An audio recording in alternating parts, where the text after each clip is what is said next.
दोस्तों, अभी के समय ग्लोबल वार्मिंग कितनी बढ़ गया है ये तो हम सभी जानते हैं। ग्लोबल वार्मिंग के वजह से मानव जाति, पशु पक्षी तथा पूरी दुनिया खतरे में है। रिसेंटली इस ग्लोबल वार्मिंग के शिकार बने हैं साउथ अमेरिका कॉन्टिनेंट में स्थित वेनेजुएला देश। हाल ही में यह खबर सामने आई है कि वेनेजुएला आधुनिक युग में अमेरिका का पहला ग्लेशियर विहीन देश बन चुका है, यानी कि एक भी हिमनद यानी ग्लेशियर नहीं बचा है इस देश में। वैज्ञानिकों ने इस बारे में बार बार चेतावनी दी थी, लेकिन फिर भी इसे बचाने के लिए जितनी उद्योग की जरूरत थी वह देखने को नहीं मिली और लापरवाही का परिणाम देखने को मिला। पूरी तरह से ग्लेशियर विहीन हो गया है पूरा देश। दक्षिण अमेरिका के वेनेजुएला ने जलवायु परिवर्तन के कारण अपने सभी ग्लेशियर खो दिए हैं। वे आधुनिक युग में अमेरिका का पहला हिमाच्छादित यानी ग्लेशियर विहीन देश बना। वैज्ञानिक इसके लिए मानव निर्मित जलवायु परिवर्तन को जिम्मेदार ठहरा रहे हैं। यूरोप के स्लोवेनिया ने 3 दशक पहले ही अपना सभी ग्लेशियर खो दिया था। इस बार वेनेजुएला का भी यही अंजाम हुआ है। आपको बता दूं कि बर्फ पृथ्वी और हमारे महासागरों पर एक सुरक्षा कवच की तरह काम करती है। ये चमकीले सफेद धब्बे अतिरिक्त गर्मी को कम करते हैं और देश तथा पृथ्वी को ठंडा रखते हैं। लेकिन यदि वे सभी पिघल जाएं, तो समुद्र का स्तर लगभग 70 मीटर यानी कि लगभग 230 फीट बढ़ जाएगा, जिससे ग्रह पर हर तटीय शहर में बाढ़ आ जाएगी। वेनेजुएला में बारिश का मौसम मई से दिसंबर तक रहता है, जिसे सर्दी माना जाता है, और बाकी के 4 महीने गर्मी माने जाते हैं। इसके बाद भी वेनेजुएला ने पिछली शताब्दी में एक एक करके आखिर के 6 ग्लेशियर खो दिए हैं।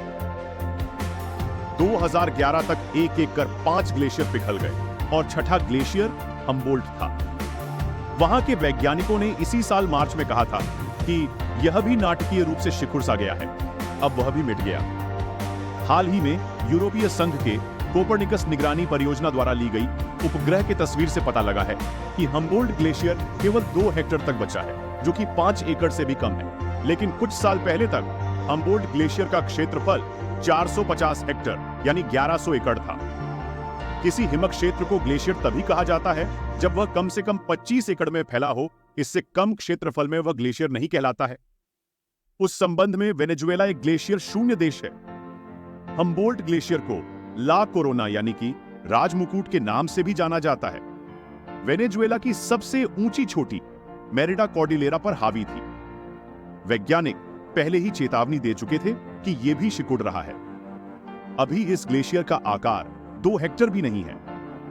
ग्लेशियर सदियों से बर्फ के जमा होने से बनते हैं। वैज्ञानिकों को यह कहना है कि यदि वार्षिक औसत तापमान 0 के करीब है और सर्दियों में बर्फबारी जारी रहती है तो ग्लेशियर बनी रहती है। दस्तूर ग्लेशियर के मामले में सर्दियों में जितनी बर्फ जमा होती है, गर्मियों में अगर उससे कम बर्फ पिघले तभी ग्लेशियर जीवित रहता है और तेजी से बढ़ता है। लेकिन एंडीज विश्वविद्यालय के शोधकर्ता एस्ट्रोफिजिसिस्ट एलेजांद्रा मेलपोर के अनुसार वेनेजुएला में हाल ही में देखे गए तापमान में उतार चढ़ाव के कारण हम्बोल्ट ग्लेशियर के जीवित रहने की कोई संभावना नहीं थी।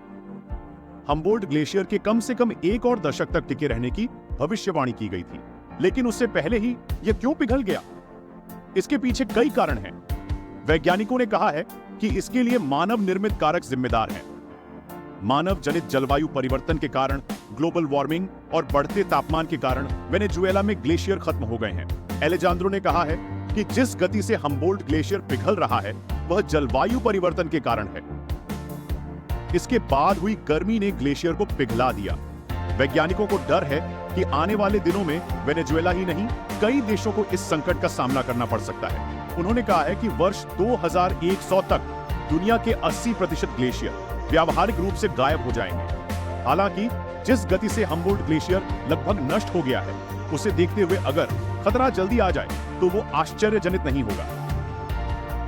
मिनेसोटा विश्वविद्यालय के भूविज्ञानी शोधकर्ता मैक्सिमिलियानो बेजादा ने कहा कि तापमान में वृद्धि जलवायु परिवर्तन के कारण है। परिणाम स्वरूप जैसे जैसे अंटार्कटिका सहित दुनिया के अन्य हिस्सों में ग्लेशियर एक एक करके पिघल रहे हैं, समुद्र का स्तर भी लगातार बढ़ रहा है, जो भयानक खतरे का कारण बन सकता है।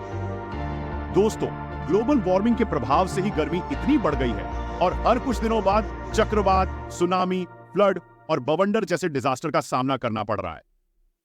दोस्तों, ग्लोबल वार्मिंग से बचने का सबसे आसान तरीका है पेड़ लगाना। अगर हर फैमिली से सिर्फ एक पेड़ भी लगाया जाए तो पूरी देश में लगभग 20 से 30 करोड़ पेड़ लग सकती है। दोस्तों, ये रही ग्लोबल वार्मिंग के प्रभाव से जुड़े फैक्ट। अगर वीडियो पसंद आया तो लाइक करें और ऐसे ही इंफॉर्मेटिव वीडियोस देखने के लिए सब्सक्राइब करें।